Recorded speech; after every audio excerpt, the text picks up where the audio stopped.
Tech Reimagined, redefining the relationship between people and technology. Brought to you by Endava. This is Tech Reimagined. Hello and welcome back. I'm Bradley Howard and I'm glad to welcome you to a new episode of Tech Reimagined. We're now in our third season and we aim to explore how technology is influencing the fabric of our society, how we live, the way we work, and how we do business. Follow us on your favourite podcast platform and listen to the interesting stories that all of our inspirational guests share with us.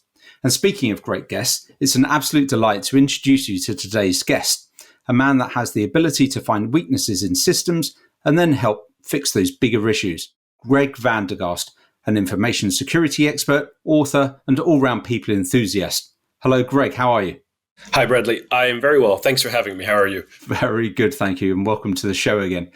Can you give us a bit of an introduction into yourself, please? I'm Greg Vandegast. I am a massive petrol head who also moonlights as a CISO and security expert. I've been doing this for about 25 years. Currently CISO for a company called Scout B GmbH in the procurement space, helping some very, very large household names with their supply chains. And I think that's about it for now. We'll keep the rest for later. Great. And just want to check, CISO is Chief Information Security Officer. That's right? That is correct, yeah. Excellent.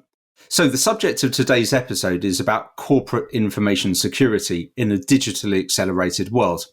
So let's start right at the beginning with the big global news story, all in capitals.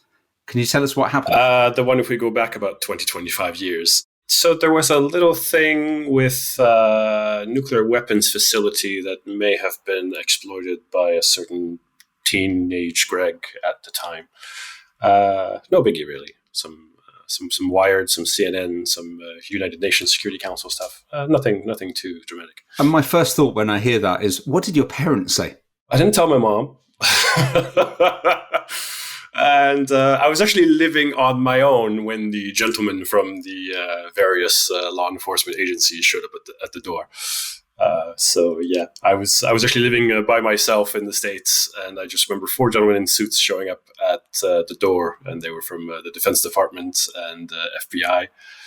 And I was like, I know why you're here, but I don't think you can prove anything. So I invited them in for a coffee, and I at some point told them I don't think you can prove anything. I was actually worried you guys were from immigration. And that's when suit number 4 in the back of the room raised his hand and went, I'm from immigration. And I was quickly put into a van and taken away. But yeah, good times. Wow. How did you get into hacking? And what computer did you use at the time? At the time, quite bizarrely, I was very into silicon graphics machines. So I had an old SGI machine and just a PC running Linux. This is back in like 1997, 1998. How I got into hacking is when I was 15 years old, my sister brought home a VHS copy of the movie Hackers. Angelina Jolie was in it, so obviously I was highly motivated. After hacking the nuclear weapons facility, still no girls. Still no Angie. I blame Brad Pitt for getting in the way. Yeah, that was about it. So that ended up with me being collected by the DoD and the FBI, who made me a job offer I couldn't refuse. I jokingly kid that they were quite adamant about the couldn't refuse part. Did about 3 years doing some very unusual undercover stuff for them, not all behind the computer. Being wired up for microphones, aerial surveillance, some pretty fancy stuff. We were, I believe, at the time, the largest and the only centrally funded, so out of Washington, cybercrime operation in the country. And that led to some, more regular private public sector stuff over the years. And I actually had a pause where I was really fed up with IT and security. I got very bored of it. I tried to get into the automotive industry. I was actually a close protection officer for a few years doing bodyguard work.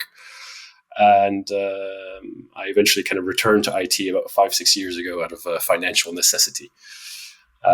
What's really developed and I think this is important to say, what's really developed my current position and what makes me a bit different is my hacking days. But it's not what most people think. it's not the actual hacking, it's the competitiveness and the needing to defend your own system and to build things right. And this is something I only realized like 15 years later, that I seem to be one of the very few people doing this in information security, caring more about how we build things to make them impervious rather than constantly responding to threats and events and situations. But it's not really about impervious because, we've had bank robberies for hundreds of years now and still people can still get into banks. It's about trying to slow down the criminals, isn't it? Yeah, there's no 100%.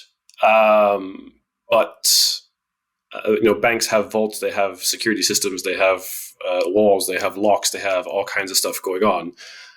We don't just put 500 security guards in front of a big pile of money in the middle of the street, which is unfortunately a closer analogy to what we currently do IT. There's very little thought into how we actually build stuff to make it as secure as possible. And then we try to layer a bunch of stuff on it. It's a bit like having a house with a great, security cameras and alarms and lots of doors and locks, but all the walls are made of paper that you can just punch through. You talked about your first set of equipment, the silicon graphics machine, which must have been worth quite a lot of money back in those days. I remember having them at university, admittedly more than 20 years ago, but they were pretty top-end machines. But remember, that was probably just at the very start of the internet. So how were you learning how to do some of the hacking at that time? Probably not from hackers either, from Angelina Jolie. No. Although, bizarrely, that movie was actually quite historically accurate to a lot of stuff that happened in the early 90s, down to the character names. I think I picked it up just learning about hacking. This is a thing. And I would go on the internet, with your dial-up modem, and there was no Yahoo, or there was no Google, so you couldn't Google anything. So you had to Yahoo things back then. And just kind of, hacking. And then by that, I stumbled upon this thing called Unix and Linux and, Usenet, and you start researching. And, you had vulnerability feeds, you learn coding languages, you learn what buffer overflows are, you start coding stuff, you start building up finding the IRC channels with the people in it, and you just kind of build up from there. And it's a much, much larger ecosystem nowadays than it was back then. When you hacked into the nuclear facility, how serious and sensitive were the final devices that you'd got onto? I'm not obviously expecting you to say the big red button, but were you bouncing around from router to router at that time, or was it a bit more serious than that? So, first of all, things were... I'm not going to say we had any capability of launching weapons. This was a research facility where they actually developed and enriched and that kind of stuff. But the funny thing is I didn't actually know what I was hacking into at the time.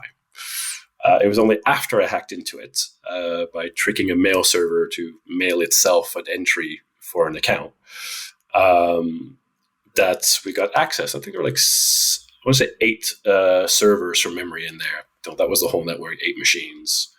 But once I hacked into it, I punched the IP address into Netscape, the premier web browser of the time, and uploads this page. And I'm like,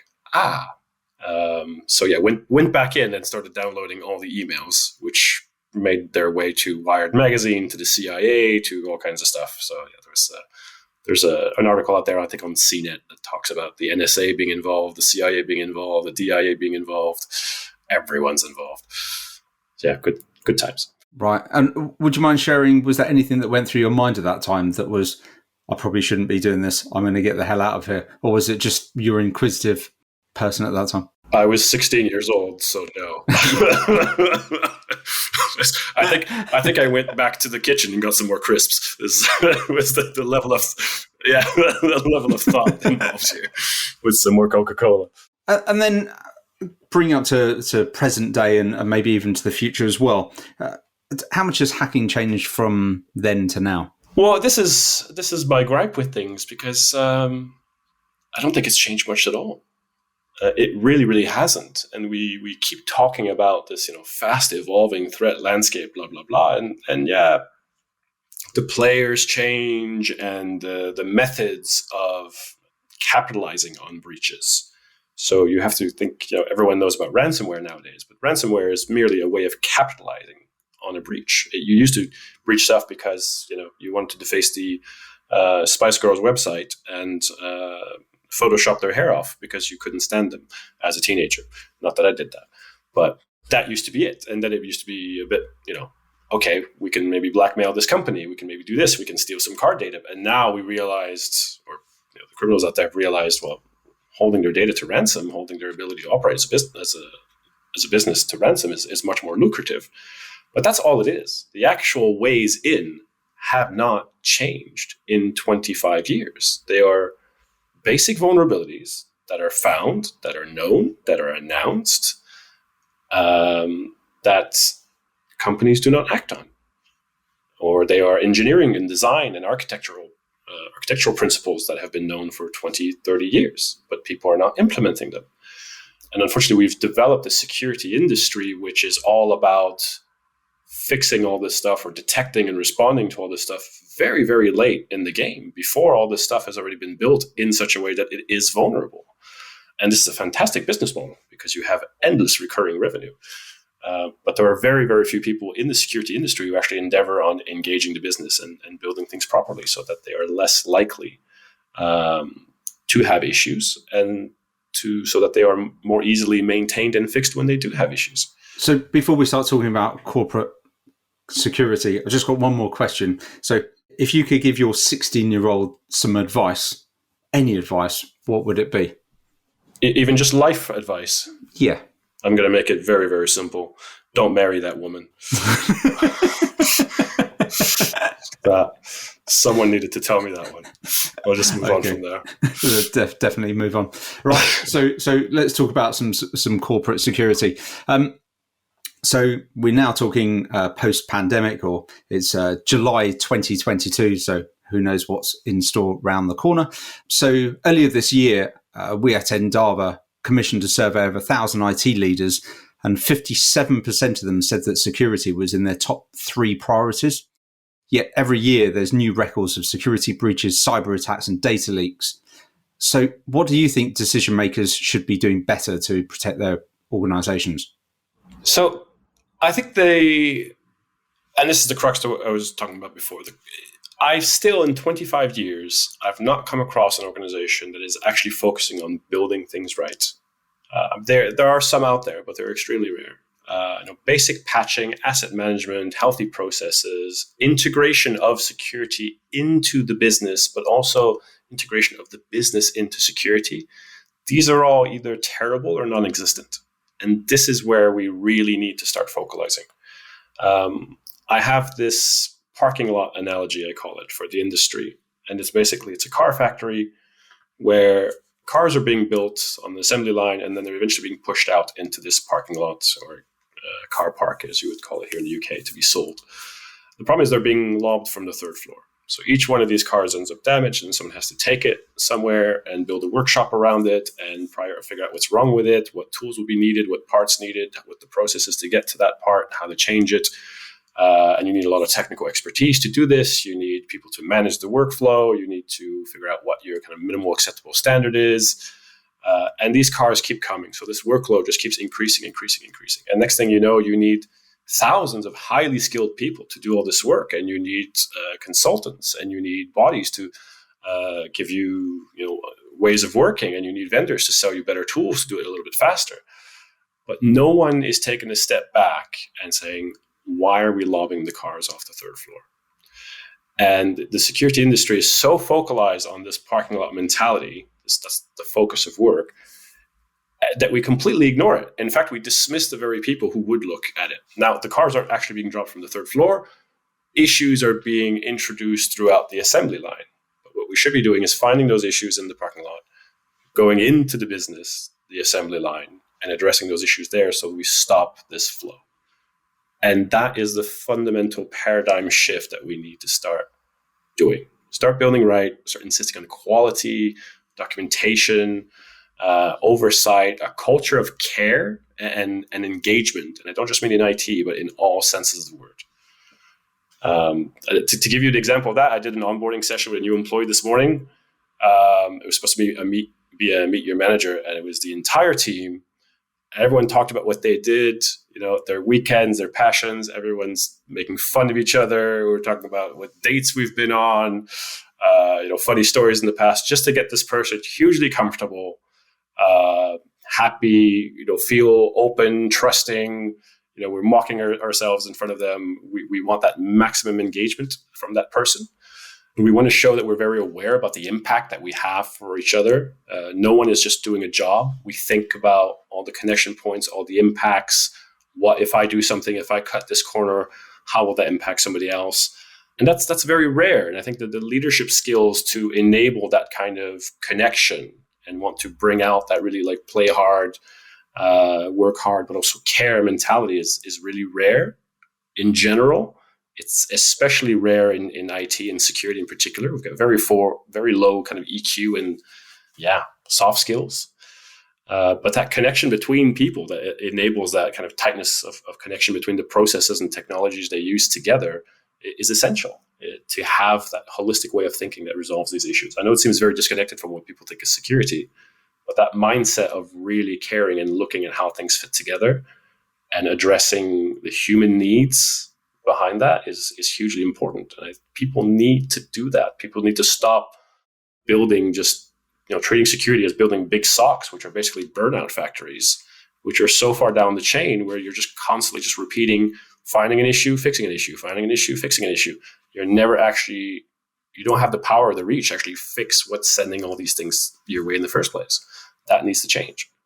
Yeah, I mean, I would definitely challenge, there are no companies doing that, because at Endava we produce some financial systems for a variety of different companies.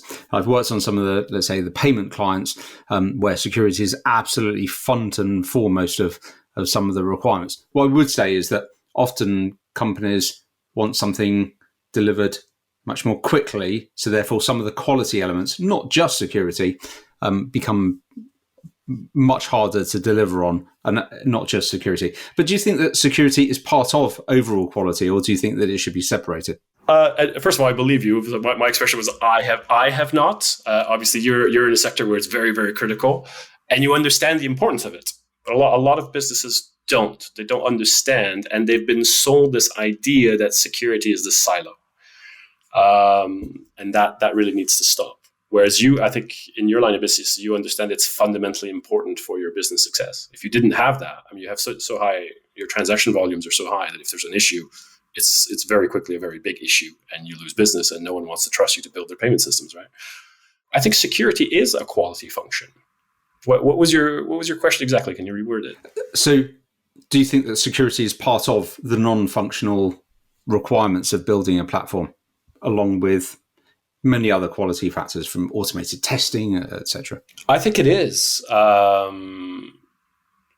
think it's definitely a quality function, but I think the mindset you need to have in security is to look at how everything works together, which I think actually makes it tremendously powerful. So just to give you, for me, security, you need to get involved into everything. You have to look across silos. It can be strange things. It can be like if your sales team is rewarded to just land deals, but there are no controls around. They're allowed to overpromise, and then that puts huge pressures on your engineering team, and quality suffers as a result. And security issues tend to be quality issues. Then your sales remuneration process is a security issue. So you really have to look at things very holistically, like what causes the root impacts. Boeing's a great example. Like the issues that led them to build planes that they knew could crash and try to cover it up are cultural issues. They're not technical software issues or defects in a sensor. They are ultimately cultural issues. And I think you need to treat security that way. And the beauty of doing it that way is you help bring it's not just security awareness, it's caring. So you really help develop a culture of transparency, a culture of accountability, but also you tend to be, if you're doing this in security and you really want to see how all the pieces fit together. I read an article a couple of weeks ago that most security teams are unaware of about 40% of business platforms inside their own business because they don't necessarily think about them. They're thinking about servers, this and that. But I'll give you an example at Scalpy. Like there's customer data, like very sensitive customer data, schematics, that sort of thing, may be stored in Salesforce. So if you're not thinking about securing your Salesforce because you think it's just contracts and sales stuff, you don't know about it. But we go through that. And this is a great example as well, because we re-architected how we use Salesforce to make sure that we could have the controls over this. And by doing that, we actually optimized how operations used Salesforce, so they actually like it a bit better. And we shaved $48,000 a year on license costs by re-architecting it. So we did like a security effort initiative that improved productivity as well as security and saved us money. That comes back to your car production line analogy, doesn't it? That not only are you improving some of the output quality, but you're likely to reduce some of the cost as well. Yeah, exactly. Because most security, the way it's done now is cleanup. I genuinely think 90% of the SecOps stuff, so the SOC-based activities we do nowadays, can be completely eliminated if you spent 10% of that funding and resource being more proactive elsewhere. So as a CISO, Chief Information Security Officer, what's the first thing that you do when you go into a new organization? What's the first thing you look at? So first thing, as a CISO, management support. Is there management support? Because I don't want to go in there without it. And who are you looking for the support from in the management team? I am looking at basically CEO, COO, CFO level. I'm looking for support, but I'm not looking for the support that most people think, which is give us a bunch of budget. It's not necessarily about budget headcount. I think in most cases, these executive teams, so that real upper C-level, they've never been communicated the real / commercial value of security, even by the industry, by most CIOs, and by most CISOs even. There's I'll use another car analogy. I take my car to a garage. I don't know what they're doing to it. My car's my pride and joy, but I just get a bill saying they change the oil and some filters after 5 hours. And I assume they did it. And this is about the level of scrutiny you get with most security questionnaires. But then if I go to a different garage and it's completely transparent and I can see them work on my car in the background because there's a glass behind the reception, and if I have questions, they answer me and I'm invited in and I can see that they're putting brand name fluids in, and if I have any questions, I can walk right up to it, and they're putting blankets on it to not scratch it, all this stuff. Then I know that they're doing it, and that makes me feel much better about it. And if I have a choice of garages, I'm going to go back to that one next time, even if it costs me 10 or 20% more.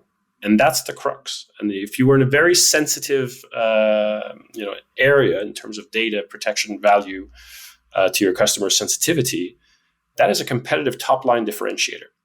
And it's not just something that makes revenues, but it's something like we've had tenders where there's no mention of security on tenders, but you talk about it and what you do about it, and you demonstrate, you make some very interesting points, and you show that you've done market research, and that's why we do this, that, and you reply to the tender offer, including that.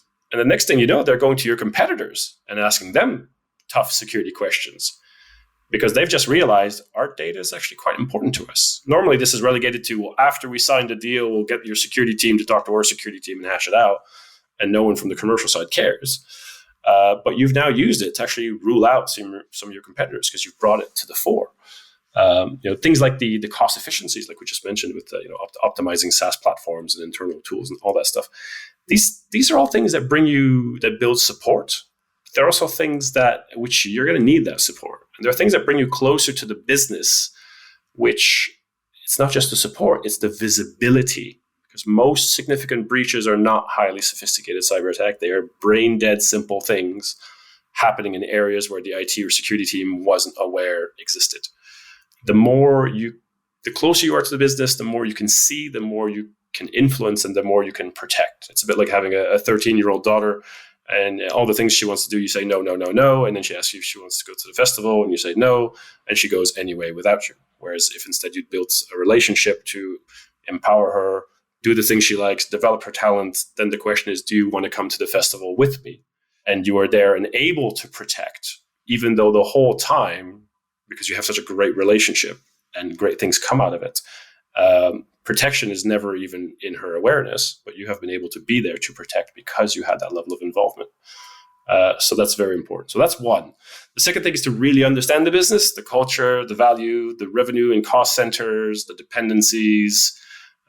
Again, that's your business quality function, not an IT function. So you have to do that before you can think of anything. Third is get into details, question everything, because questionnaires are absolute BS. I don't know why we use questionnaires. I've done due diligence for cyber insurance companies and been able to show negligence to avoid doing insurance payouts within 3 hours. I know CISOs hate me because I get them their insurance money withheld, but you should have done a better job. Sorry. And I think when doing this is actually relatively easy because what I call the cultural effect.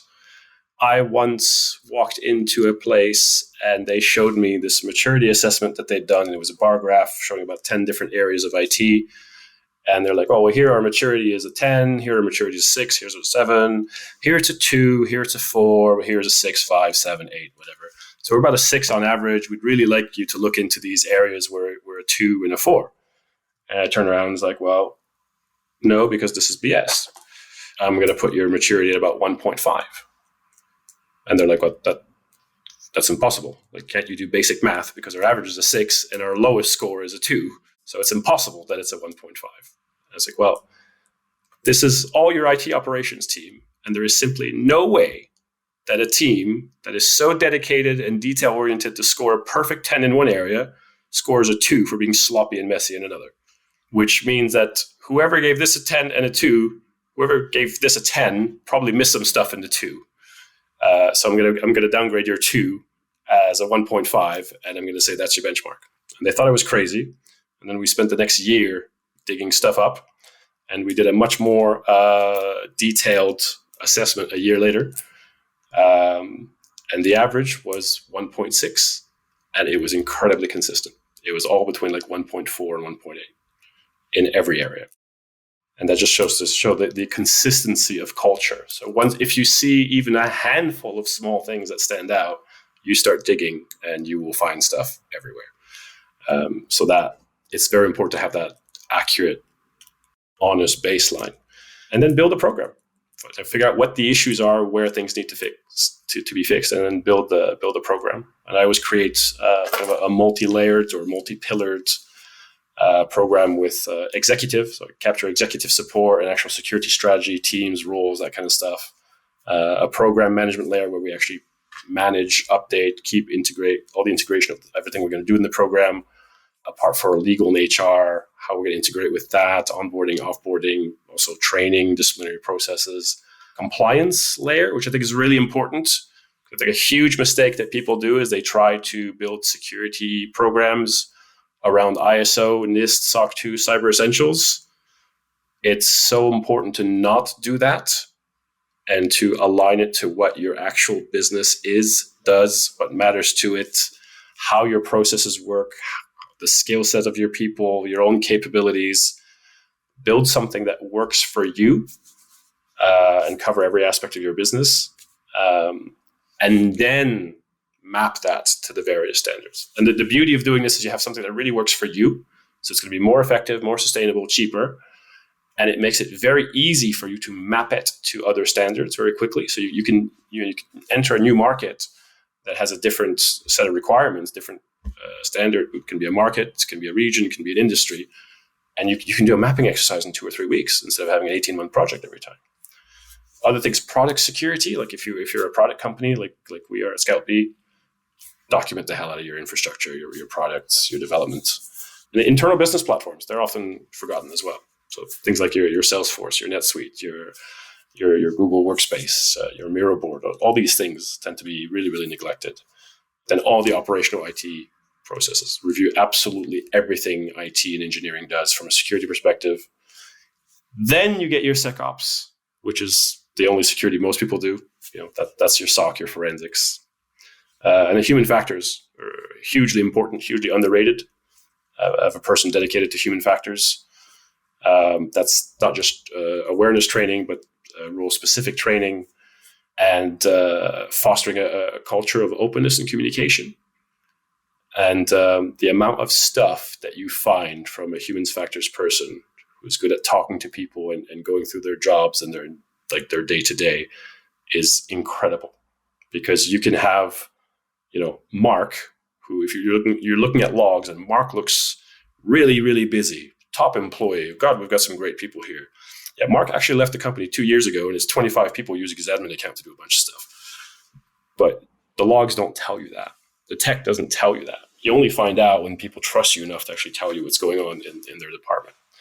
And the final layer is commercial. That's everything from, make security part of our brand value, do marketing, do blogs about security, raise awareness. The more awareness you raise of it to your customers, the more traction you get internally as well, because it becomes more of a commercial concern. But also things like contract review and RFIs and SLAs. It's amazing how many people, companies, MSPs sign contracts and 2 years later have absolutely no idea what's in them and what they're supposed to be delivering against. So this is my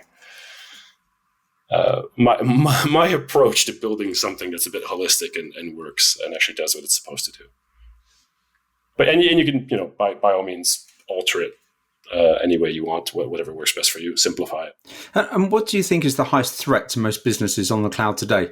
Is it an edge attack through the website or a mobile app, or basically something which users can interface with, or do you worry about a centralized attack, let's say at the server level or the cloud level? I think both of those things are quite interrelated, because one could lead to the other, for starters. I'm actually going to simplify it and say I think the biggest threat to any cloud-based business is themselves. The threats themselves don't necessarily matter. I don't think people realize how constant attacks are. There are groups with botnets of hundreds of thousands of computers constantly scanning, probing everything. If there's a vulnerability somewhere, it gets picked up, it gets put in a queue, and eventually someone will get to it. And I mean the attackers. It's like filling a container with water. It doesn't matter where. If there's a crack somewhere, it's going to come out. The problem with cloud-based companies is in how fast they themselves can create problems that will eventually be found and exploited. It's not like old school where you had to build a server and it took time and it was there in the office and people saw it and thought about it. It's very easy for an engineering team without governance to just spin up all kinds of stuff that you are not aware of, that does not get maintained, that wasn't there this morning. That is the single biggest threat. So I think cloud has hugely accelerated stuff, but you need to really double down on your governance to make sure that it doesn't get away from you. At the start of the conversation, we talked about how hacking used to be about the kudos, to say that someone has hacked into a system, and maybe for a cause. I think of it a bit like graffiti. You can kind of tag your ego to having hacked into something. For the record, Greg's now smiling. And nowadays it's become a bit more of a business to generate some income. How do you think that will evolve in the future? Do you think it will become all business focused? It's funny because we used to call it web defacement, didn't we? We'd break into websites and deface the website. And in fact, the hacking group I was in, I remember MTV actually mock defaced their own website, claiming one member of our group had done it as a publicity stunt. But I do think nowadays it's becoming a business. It is a business. We have hilarious presentations where we see ransomware groups have better tech support and customer service than our house, our phone companies and our electrical or utility companies. It's incredibly well organized. And the support is actually very quick and very good. I mean, it sucks because they're extorting you, but they're surprisingly professional about it. So I do think it's going to become more and more monetized. I think the scary part is it's also going to be more and more weaponized as this problem continues to grow, as we continue to ignore, what actually makes things difficult to break into in the first place. It's increasingly easy to use it to cause disruption. You can potentially shut down infrastructure. And funny enough, like part of what's really helping our infrastructure being resilient is just because it's so old, because the stuff the vulnerable things on it haven't been commoditized yet. But both in terms of disruption and also influence, you can break into a website, you can break into an API and start feeding false information, causing all kinds of disruption. So it's actually quite scary. And what's your view of companies that take out cyber insurance and then make a claim once they've been hacked? Does that become a self-monetized industry in itself? Cyber insurance in general, I think for a lot of reasons you said, is a bad idea because it tends to support the wrong behaviors. In a way, it's self-regulating because the premiums are going up and up and up. And the scope of coverage is going down and down and down. And the requirements that they have is increasing, which the requirements increasing is a good thing. I'm actually surprised to hear how many CISOs are actually complaining about the increased requirements rather than celebrating that finally I have some leverage to do my job. And I think one very good approach now, and part of this is because of the reason you mentioned, is to insure yourself. Set money aside every year or reserve part of your capital or whatever for what you would normally be your insurance premium and your needed payout. Because if nothing happens, you get that money back. If something does happen, you're guaranteed that it's there. And you're also not on a list saying that you are insured, which if you are insured, you're actually more likely to be targeted. And if you pay out on insurance, you are far more likely to be targeted again.